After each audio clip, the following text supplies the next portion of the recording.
Y en esta edición de Las Cuatro Estaciones, tal cual lo habíamos anunciado en la introducción, vamos a seguir escuchando historias de gente muy particular, pero que además hace cosas por otros. Y esta en particular, cuando uno encontró su historia, es realmente atrapante, porque es un argentino que actualmente vive en Israel, él es odontólogo. Hubo una organización que lo postuló a él y a otro grupo de personas con las que trabaja al Nobel de la Paz, lo cual a uno ya es como que lo hace mirar de manera distinta y uno vaya a saber qué le habrá pasado por la cabeza a nuestro protagonista cuando se enteró de esto. Estamos hablando de Alejandro Roizentul, a quien le damos la bienvenida y le agradecemos sobre todo por cierta incomodidad en el horario. Alejandro, gracias por estar con nosotros. Bueno, muchas gracias a vos por llamar. Un gusto que me hayas llamado. Bueno, vos sos odontólogo argentino. Soy odontólogo argentino, cirujano oral y maxilofacial, que es una especialidad hospitalaria que la hice acá en Israel, cuando vine para acá. ¿Y cuánto hace que estás en Israel?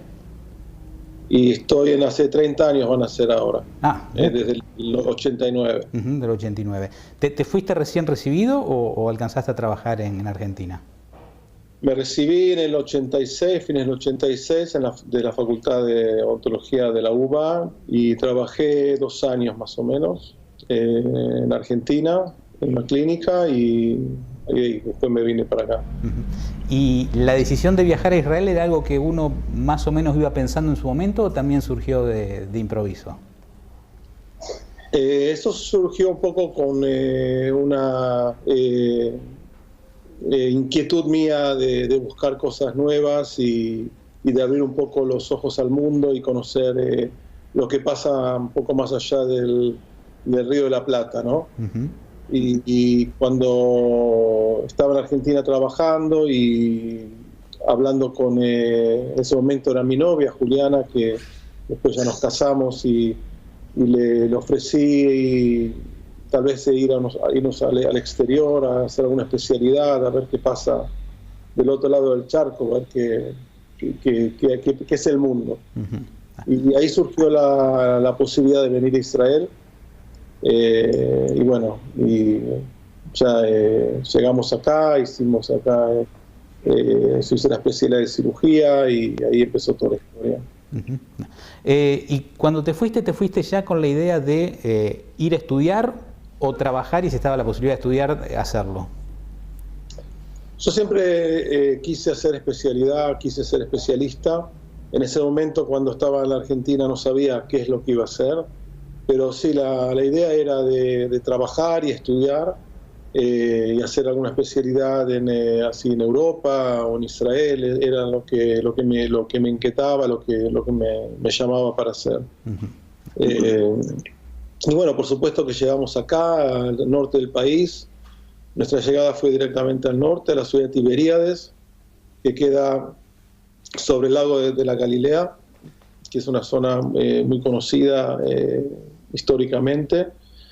Y bueno, empezamos, éramos muy jóvenes, yo tenía 24 años, Juliana tenía 20, y bueno, empezamos a trabajar acá, una situación muy distinta, la sociedad, esto es el Medio Oriente, otra mentalidad, pero bueno, es un país multiétnico, vamos a decir, que hay gente de todo el mundo, gente que vino de Europa, gente que vino de África, gente que vino también de Medio Oriente, de Europa, de Estados Unidos. O sea, que hay una mezcla de gente de todo el mundo, que eso tal vez nos ayudó mucho a la absorción como nuevos inmigrantes de Israel.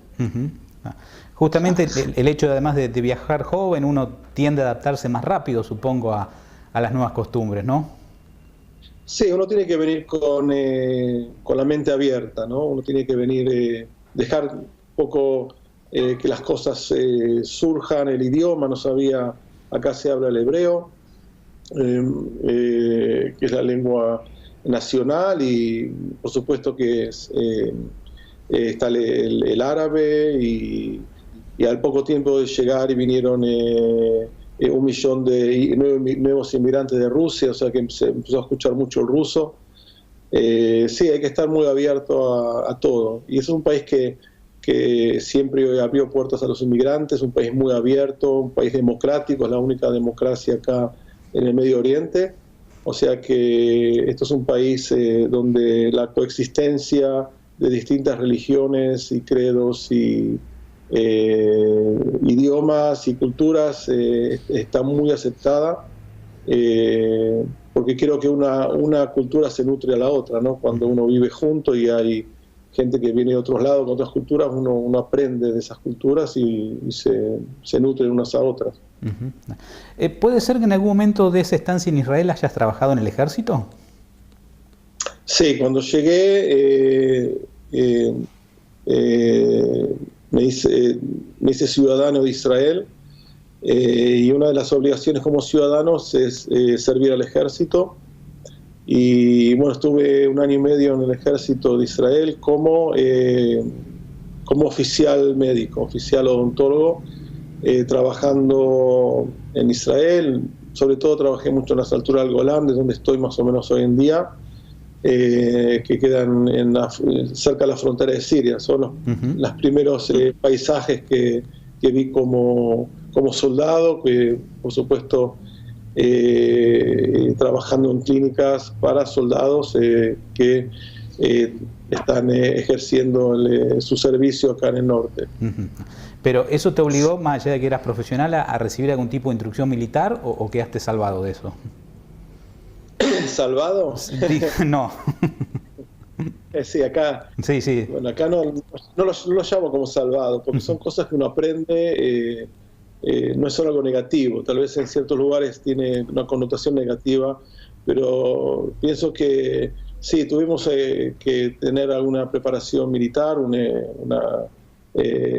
se hace acá lo que es los primeros meses de entrenamiento que hicimos para que aprender lo que es el ejército, lo que es manejar un arma, lo que son las doctrinas militares.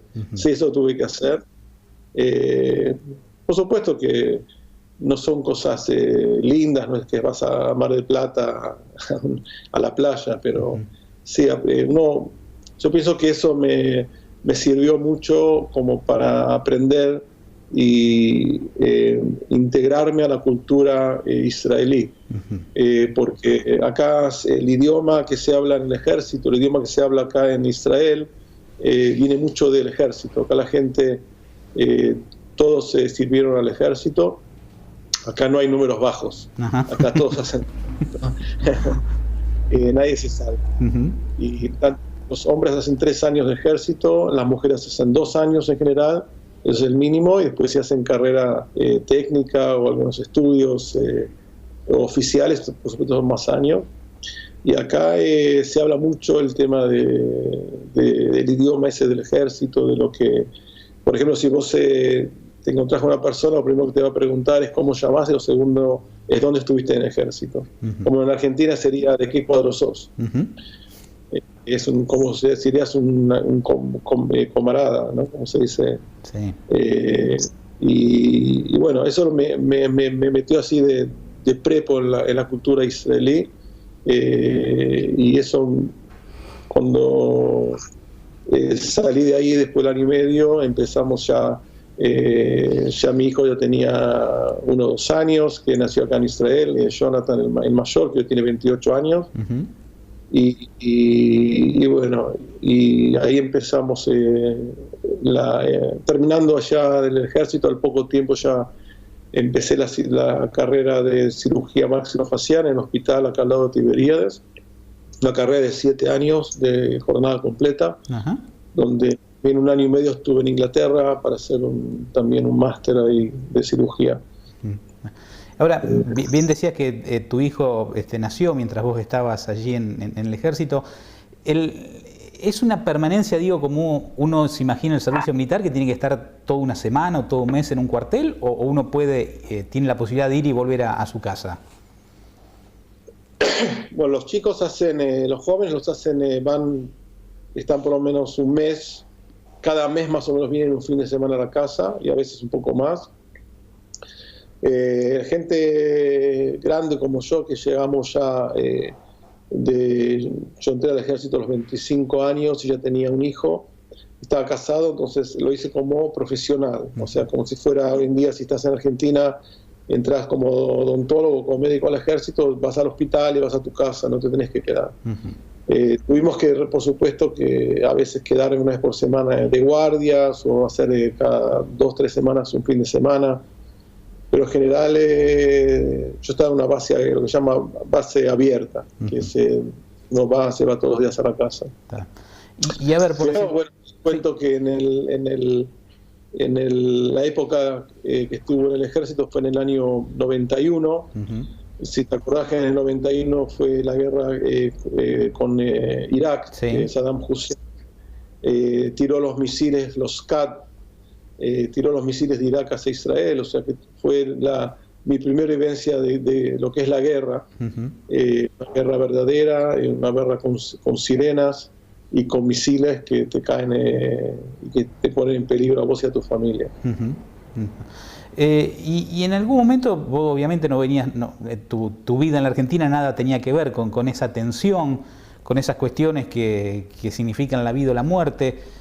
¿En algún momento aquel joven se planteó el decir, ¿qué estoy haciendo acá? Es algo que uno se lo plantea prácticamente a diario. Cuando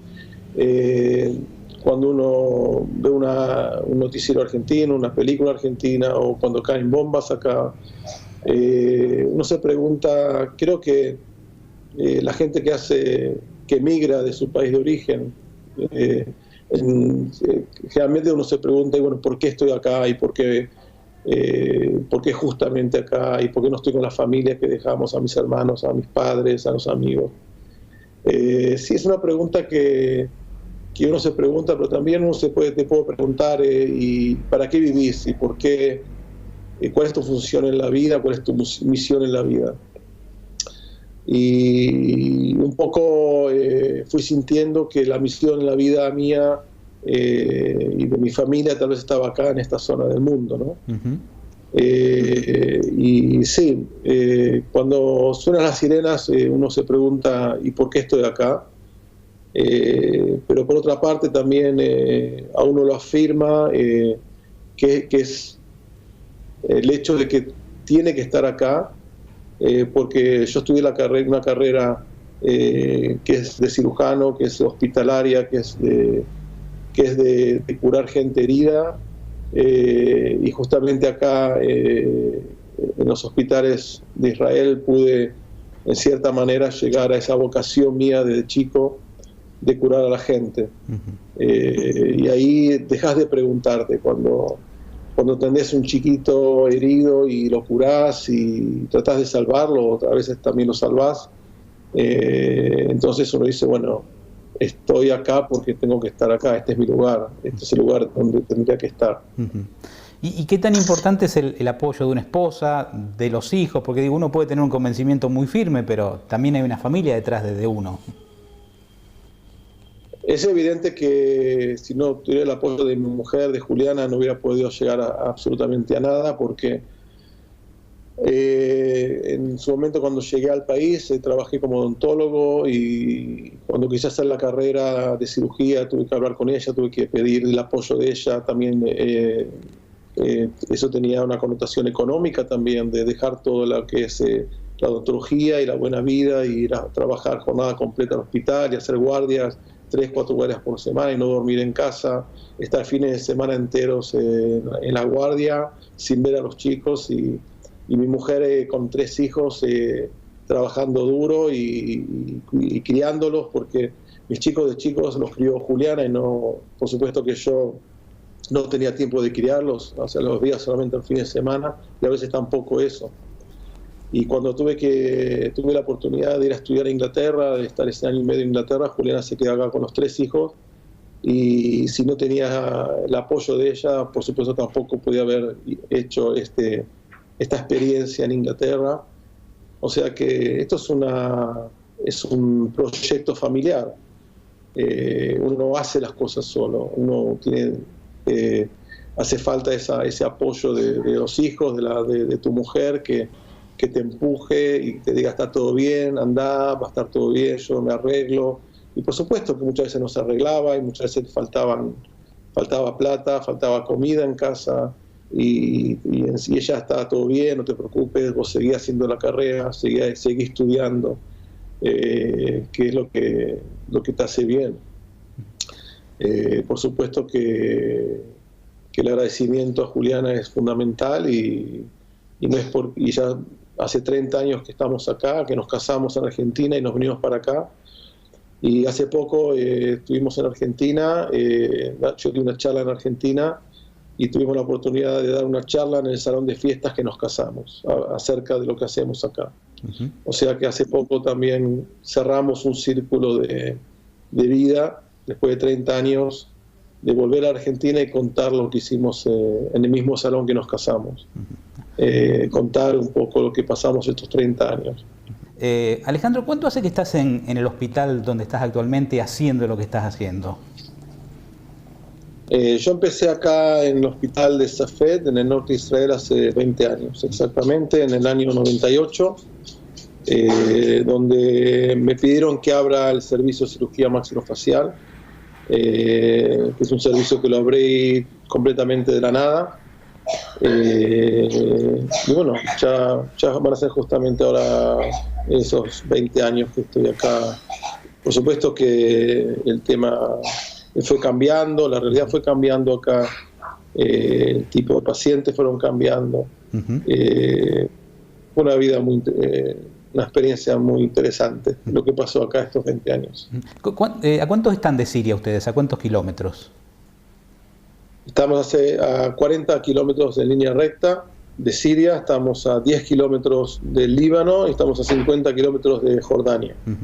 Y a ver, cuando vos cuando arrancaste en el hospital, obviamente la situación de inestabilidad no existía, por eso decías que cambió un poco la característica de los pacientes. Sí, esto era una zona bastante tranquila relativamente, estos últimos años desde que yo estaba, desde el 98, y bueno, como me preguntabas antes, muchas veces me preguntaba qué hago acá, en vez de ir a Tel Aviv, a Jerusalén, a grandes ciudades, y hubo momentos de mucho silencio, de poco trabajo a veces, pero acá desarrollamos la unidad de cirugía maxilofacial y empezamos a hacer cosas interesantes, y como te decía, las cosas fueron cambiando. El primer evento fuerte que pasé acá fue en el año 2006, cuando fue la segunda guerra con el Líbano, donde terroristas del Líbano tiraron misiles hacia Israel, hacia el norte de Israel. Durante 40 días, entre 30 y 40 misiles por día cayeron en la zona de mi casa y del hospital. Casi 1 millón de personas abandonaron todo el norte del país. Por supuesto que los médicos nos quedamos acá. Uh-huh. El hospital mío también fue bombardeado, o sea que por una parte teníamos que atender a heridos civiles y soldados, y por otra parte fuimos atacados literalmente dentro del hospital, donde había sirenas durante casi cada hora o cada media había sirenas de guerra, había que correr a los refugios, y a veces, muchos casos tuvimos que operar a gente literalmente bajo fuego, porque sonaban las sirenas, estábamos en la sala de cirugía que no estaba protegida en esa época, y teníamos que quedarnos y escuchar las bombas cayendo por alrededor del hospital y seguir trabajando y a veces rezando de que esté todo bien. Uh-huh. Eso fue bastante fuerte. Y bueno, sí. Y cuando hablas, digo, de refugios, para que la gente aquí en la Argentina entienda bien, ¿de qué se trata? Digo, ¿están cerca de las casas? ¿Qué tipo de contención tiene frente a lo que puede hacer una bomba? Las bombas matan, o sea, más chicas, más grandes, las bombas matan, como vemos en estos últimos días también acá en Israel. Las casas en Israel la mayoría de las casas tienen refugios. Las casas tienen que estar, por ejemplo, en mi casa tengo un refugio privado, se podría decir. Tenés a veces 30 segundos, o a veces menos, en correr, desde que escuchás la sirena tenés que correr al refugio. Hay algunas casas más antiguas o algunos edificios que tienen refugios en el mismo edificio, por ejemplo, que están abajo, o se van a la parte donde están las escaleras, que es la parte más fuerte del edificio. Y hay también refugios públicos que están en barrios donde no tienen todos refugios, entonces la gente corre a los refugios que están más cerca. Entonces también, si uno está en un restaurante o en un teatro, tiene que saber bien dónde están los refugios más cerca. En nuestro hospital, hoy en día, por ejemplo, toda la zona de la sala de emergencia está protegida contra bombas, o sea, en caso de emergencia de guerra, se cierra gran parte de la parte de emergencia, entonces estás adentro atendiendo en un edificio que está protegido contra bomba. Después de la guerra del Líbano, en el hospital de Safed se construyó también un edificio protegido de niños, que es como un hospital de niños que es todo protegido, que se puede internar hasta 70 niños dentro de una sala grande que hoy en día es el auditorio, y se utiliza en caso de guerra como gran refugio. Y hoy tenemos unas 2 o 3 salas de cirugía que están también protegidas. O sea que Israel tiene que también, por una parte, atender a heridos a los civiles o soldados o de donde vengan, y también tiene que protegerse porque cualquier parte de Israel, como vos sabés, Israel es muy chico, tiene 500 kilómetros de norte a sur. O sea que, como mi mamá me preguntaba a veces cuando en la guerra, me decía si yo estoy cerca de la frontera, o sea que nunca puede estar muy lejos de la frontera, porque siempre está alguna otra frontera que está cerca. ¿Entendés? Entonces, sí, acá se vive en esa situación tensa, y los refugios son parte que... También no te olvides que chicos en jardín de infantes, en los colegios primarios y secundarios tienen refugios y se los entrenan desde muy chiquitos, de los 2, 3, 4 o 5 años, en las salitas de los chicos, que en caso de que escuchen la sirena tienen que correr al refugio, y los chicos saben dónde está el refugio, y se hacen también entrenamientos, simulaciones a los niños chiquitos que hay que hacer en caso de guerra, y corren al refugio y saben dónde está el refugio y qué es lo que hay que hacer y que no hay que salir. Esas cosas no se juegan, porque esas son cosas de vida o muerte. Ahora, ¿uno no termina acostumbrándose lamentablemente a eso? No, uno no se acostumbra a eso. Uno lo toma como algo que existe, como vos, por ejemplo, no sé, sabés que hay un supermercado en la esquina y que hay una cancha de fútbol a 10 minutos, y sabés que hay un refugio y sabés que dónde tenés que ir, y hay carteles, en todos los lugares hay carteles con flechas dónde está el refugio, porque tenés que saber, en caso, si estás en un lugar donde no sabes, no conocés, vas a un lugar nuevo, tenés que saber dónde está el refugio, entonces hay carteles que te dicen dónde está el refugio. Uno no se acostumbra a eso, pero forma parte de tu vida, que lamentablemente es la realidad acá de esta zona de Israel, que tiene vecinos con ganas de que no estemos acá, ¿no? Entonces eso provoca esto. ¿Y la tensión con Siria, o el problema específicamente de Siria, que también te modificó a vos también el trabajo, cuánto hace que empezó? El tema de Siria empezó en el 2013, en realidad empezó en 2011, la guerra civil de Siria. Pero te quiero aclarar que la guerra de Siria no es una tensión con Israel. Claro. La guerra de Siria es una guerra civil, sí, de la gente de Siria con Siria, del gobierno de Siria con la gente misma de Siria. Y la guerra civil de Siria empezó en el 2011, ya hay más de 500.000 de muertos de la guerra de Siria. Hay más de 6 millones de refugiados en todo el mundo, dentro también de Siria. Y en el 2013, un grupo grande una gran parte de la población de Siria que quedó atrapada entre el ejército del gobierno de Siria y la frontera de Israel. Empezaron a necesitar ayuda humanitaria y empezaron a pedir ayuda humanitaria a Israel, y llegaron a la frontera, donde la frontera es una frontera herméticamente cerrada, es un país que estamos en guerra, no se puede pasar ni ir para allá ni venir para acá. Y estos heridos sirios de la guerra empezaron a venir en el 2013 a la frontera, y ahí el ejército de defensa israelí, con la aprobación del gobierno de Israel, dejaron entrar a los heridos muy graves que llegaban a la frontera, y los subieron a una ambulancia militar, y los trajeron a un hospital en Safed, que es el hospital más cercano que está en Siria. Uh-huh. Y ahí conocimos por primera vez los que son heridos de guerras, los sirios, uh-huh, que llegaron al hospital de repente, nadie sabía nada, tampoco nosotros sabíamos nada. Eso fue algo que empezó muy en silencio, son cosas que no se publicó al principio, uh-huh, no se sabía qué es lo que iba a pasar. ¿El hospital es en el que trabajás es público o privado? Es público. Es público. Sí. Y digo, de aquel comienzo, bien decías vos, 2013 hasta el día de hoy, ¿ya has realizado cuántas cirugías? ¿3, 4.000 más o menos? Acá recibimos más de 1.500 heridos en el hospital. Más de 200 heridos he tratado acá. O sea, por supuesto que con mi equipo de cirujanos. Uh-huh. Aquí hay un equipo bastante importante de traumatólogos.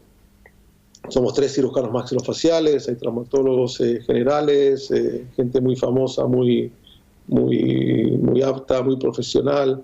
Y bueno, el grupo acá de enfermeros, enfermeras, paramédicos. Realmente de un primer momento, después del primer shock emocional de entender lo que estaba pasando, porque imagínate que cuando me dijeron tenés que ir a la sala de guardia rápido porque hay sirios heridos de guerra, y bueno, salí corriendo para la sala de traumatología, y cuando vi ahí gente ahí había olor a dinamita, olor a sangre y ropa tirada en el piso, y heridos, y yo pregunté, bueno, ¿quiénes son? Y veía que me decían, mira, no preguntes mucho, son sirios. Dije, ¿cómo llegaron acá los sirios? ¿Cómo es este tema? Y me decía, bueno, los trajo el ejército, no hagas muchas preguntas, que todavía no se puede decir nada. Y bueno, y ahí empezó el tema de qué hacer, y cuando tuve que llevar a la sala de cirugía a los primeros sirios, que tenía heridas de balas, heridas de bombas, me acuerdo que en ese momento el director del hospital, el doctor Oscar Embón, que era argentino también, sí, que me recibió en el hospital, y le dije, Oscar, ¿qué hacemos? Me dice, anda a atenderlos. Digo, bueno, pero ¿qué? No tienen seguro médico, no tienen, o sea, ¿cómo uno los trata? ¿Qué es lo que puede hacer? A veces hay que hacerles algo provisional o algo que no. Dice, no, vos atendelo como lo tratarías a cualquier paciente privado o cualquier vecino o cualquier persona de tu familia. Vos hacerle todo lo que tengas que hacer, no tenés ningún límite. Y eso me sorprendió, porque no es normal que vos pensás que hay 2 países en guerra y de uno al otro de repente llega un herido del otro país, y que en el otro país lo reciban con mucho amor y con ternura y les hagan los mejores tratamientos privados. No suena lógico, ¿no? Uh-huh. Un poco como diciendo, ok, bueno, hacer lo mínimo y devolverlo. Porque de acuerdo a las leyes internacionales, si por ejemplo si viene un chiquito de 8 años con heridas muy graves en las piernas, está aceptado internacionalmente que el país enemigo les ampute las piernas, por ejemplo, y los devuelva en silla de ruedas. Uh-huh. Y Israel, acá tenemos al profesor Alex Lerner, que es un traumatólogo a nivel internacional, adoptó lo que fue el plan de salvar los miembros, y hizo cosas impresionantes, de salvar brazos y piernas de chicos y de jóvenes, y eso significaba internar de repente a un muchacho de 14, 15 años, internarlo durante 3 meses, 6 meses en el hospital, porque eran tratamientos donde había que hacer 6, 7, 8 cirugías, y no podías volverlo a Siria. O sea, eso significa mucho dinero, eso significa muchas cirugías, y eso se hizo con la aprobación del gobierno, aprobación del hospital, y realmente esa gente que en un primer momento vinieron como enemigos de Siria, con el tiempo pasaron a ser en cierta manera pacientes normales, gente normal, que como vos estás en cualquier hospital de Argentina y tenés tus pacientes y los recibís a la mañana y hablas, y se desarrolló una relación muy interesante. Yo no hubiera pensado que si no fuera por esta situación, estoy seguro que nunca hubiéramos tenido la oportunidad de conocernos unos a otros, ni ellos a nosotros, ni nosotros a ellos. Y a través de lo que es la desgracia, a través de la guerra, de lo que les pasó a ellos, yo pienso que en cierta manera la medicina sirvió como puente para entrarnos persona a persona, y ver que a veces a ese nivel de persona a persona la paz sí existe. Así, Alejandro, como contabas que aquella primera oleada que vino de sirios para ser atendidos, año 2013, hoy son situaciones recurrentes que se producen, no sé si a diario o de vez en cuando, que los trae el ejército, que vienen ellos por propia voluntad. En este momento, como decías, las cosas son cambiantes, y nosotros estamos, el hospital, los cirujanos, los médicos están preparados, entrenados para casos de guerra, de lo que pase en cualquier momento. Uno no puede esperar que pase y después decir, bueno, ¿qué hacemos? Hay entrenamientos constantes de las fuerzas de los bomberos, de las fuerzas del ejército, que hacemos entrenamientos conjuntos. Como te decía, esto puede pasar también de que vengan más sirios de repente, una ola de sirios. Puede ser que haya ataques al hospital, que parte del hospital esté dañado, parte de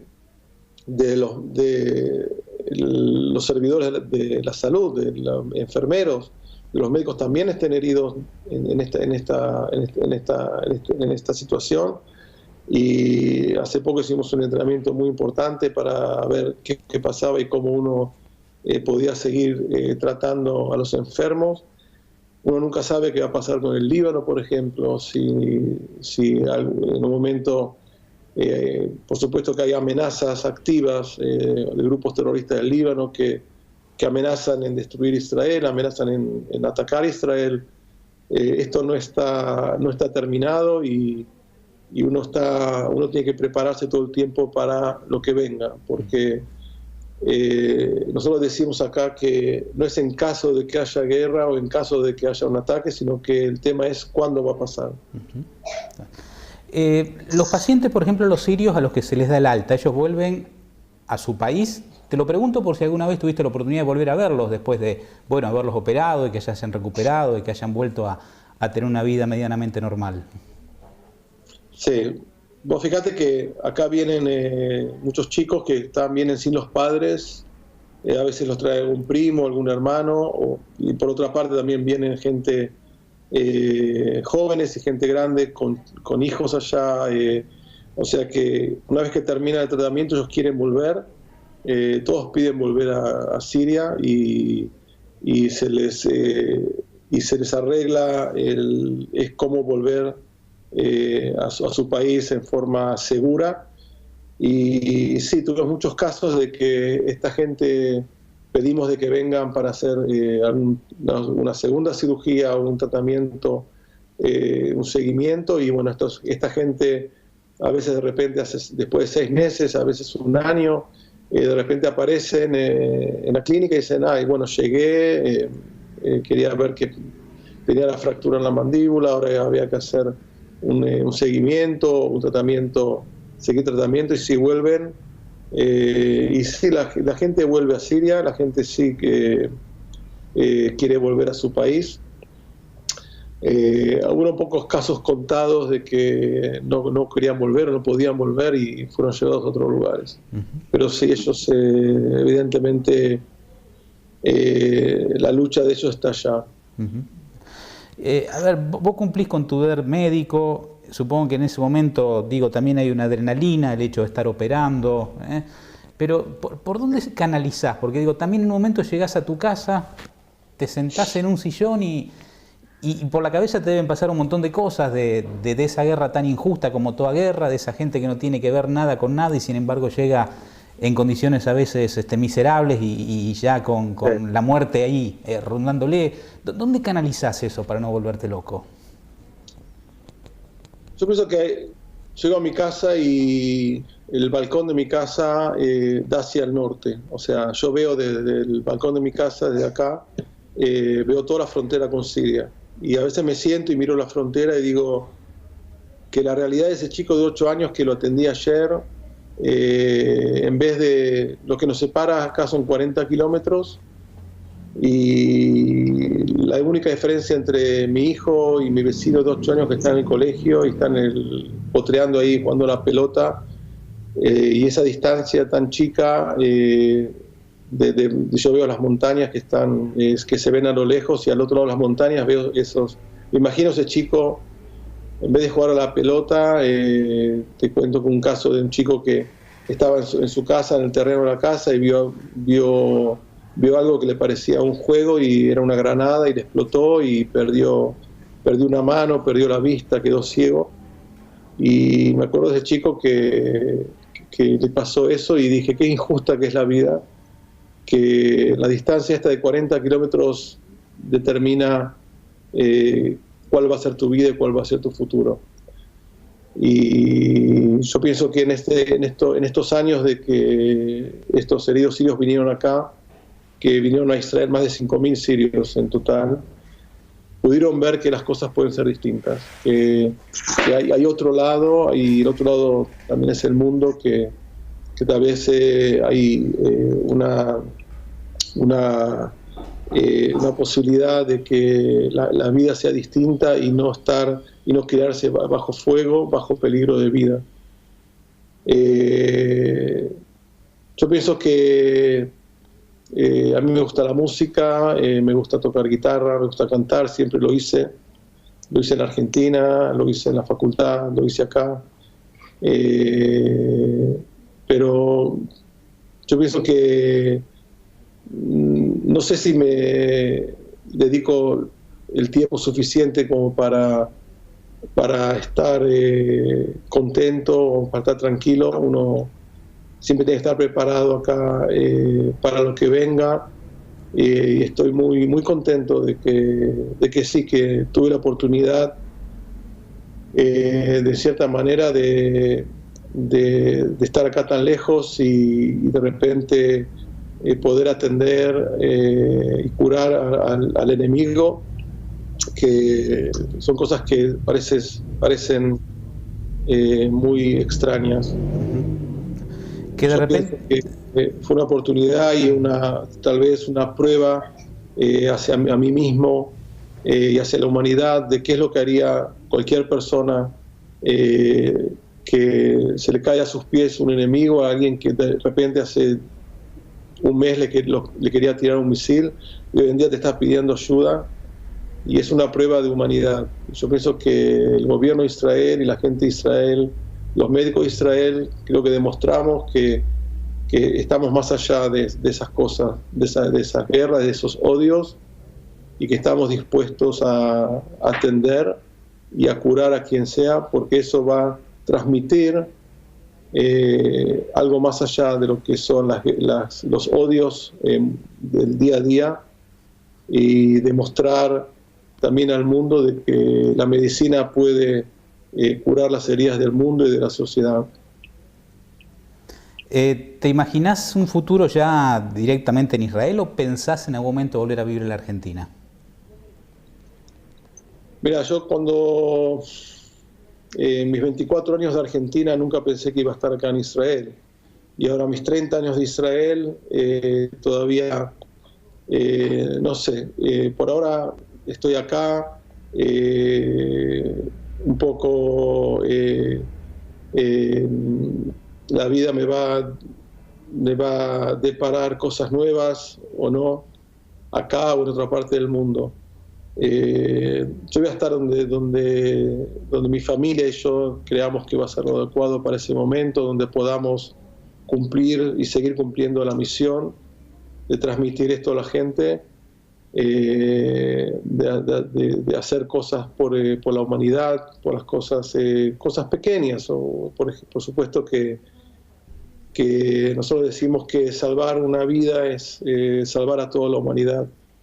No hace falta hacer cosas grandes. A veces, si salvé ayer a un chico, para mí es como que ya hice lo que tenía que hacer en esta vida. Vamos a estar donde tengamos que estar, en el momento adecuado.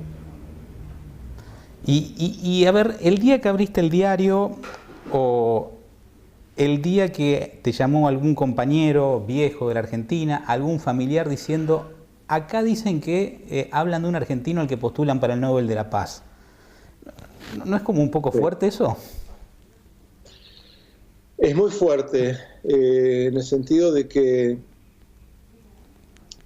hay que tener en cuenta de que esta petición de la nominación es un poco, no es para mí personalmente el hecho de recibir este premio, sino que es para todos los médicos y toda la gente que se dedicó acá durante tantos años, a los médicos y paramédicos y enfermeras que trabajan día a día y vienen al hospital a las 6 de la mañana a trabajar, a curar enfermos, y yo pienso que es un reconocimiento a los médicos de Israel, que siempre son los primeros en llegar a los rescates de todo el mundo. Como vos sabés, los equipos de rescate llegan a México, a Haití, a India. Siempre los desastres mundiales, los equipos de Israel son los primeros que llegan. Hay gente que está preparada 24 horas las 24 horas para enseguida salir a rescatar a la gente de cualquier parte del mundo. También fueron en países enemigos, Israel siempre nunca puso diferencias en ese sentido. Y yo pienso que es el reconocimiento a la labor del médico que se levanta desde el primer momento que decidió estudiar medicina, cirugía, odontología, fisioterapia, todo lo que tenga que ver con la curación.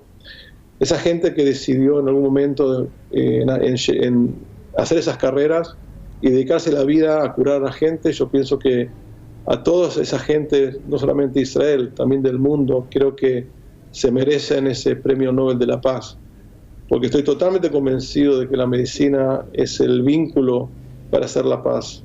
Ese es el moto mío, y creo que estos últimos años me di cuenta que eso no son palabras, sino que son realmente hechos que están sellados en la historia. De hecho, el último premio Nobel de la Paz fue también un médico que trabajó con chicas que fueron violadas en la guerra. Y eso es parte de todo este movimiento mundial de ver que la gente que se dedica al bien, se dedica a curar, no es solamente curar heridas, sino también demostrar que hay algo más allá de esas curaciones. Hay una vocación de curar la sociedad. Eso es lo que pienso yo. Y estaba pensando ya a modo de despedida, alguna vez, hace poco, minutos, hablabas bueno, la importancia de haber tenido una esposa que te bancó en un montón de cosas, detrás de ese sueño, y ahora la podés mirar y decirle, viste, valió la pena, el famoso ahora soy yo también. Sí, yo pienso que ella sabe muy bien que valió la pena, porque ella fue y es mi socia de todo lo que yo estoy haciendo hoy en día. Siempre vamos a todo el mundo, fuimos a Estados Unidos, fuimos a Argentina, ella viene conmigo a las charlas, pasamos siempre antes de las charlas, yo primeramente paso la charla a ella y ella me cuenta si está bien, si está mal, qué es lo que habría que decir, o después de una charla me dice, mira, pone más énfasis en tal cosa, o no se entendió lo que dijiste. Yo pienso que el día que atendimos a una nena de 6 años que se estaba muriendo en Siria y la trajeron acá, y el grupo de médicos acá en el hospital de Safed lo atendió y le salvó la vida.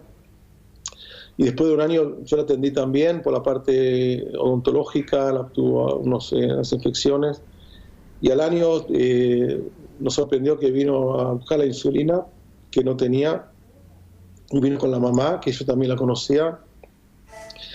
Y en ese momento la mamá, fue un momento muy lindo de que la mamá se abrazó mucho con la médica, la doctora Orna Gottfried, que le salvó a la nena, y se abrazaban, y yo miraba ese momento y decía, todos estos 30 años que estoy acá y todas las bombas, todas las sirenas, solamente para vivir este momento de ver a una mamá árabe, siria, y una mamá israelí abrazándose en un hospital israelí, para vivir ese momento valió todo esto la pena, valió pasar todo esto para ver ese momento de fraternidad entre polos tan opuestos que de repente se hicieron todo el odio, todo el rencor y todas las guerras se fumaron como si nunca hubieran existido, y lo único que quedó ahí es el amor entre dos personas, entre dos mamás que se abrazaron y lloraban solamente por el hecho de saber de que la paz era posible en ese momento. Uh-huh. Bueno, todo eso te lo puedo resumir en ese día, en ese momento. Uh-huh. La última pregunta y ya no te molestamos más. ¿Alguno de tus hijos sigue tu carrera odontológica o no?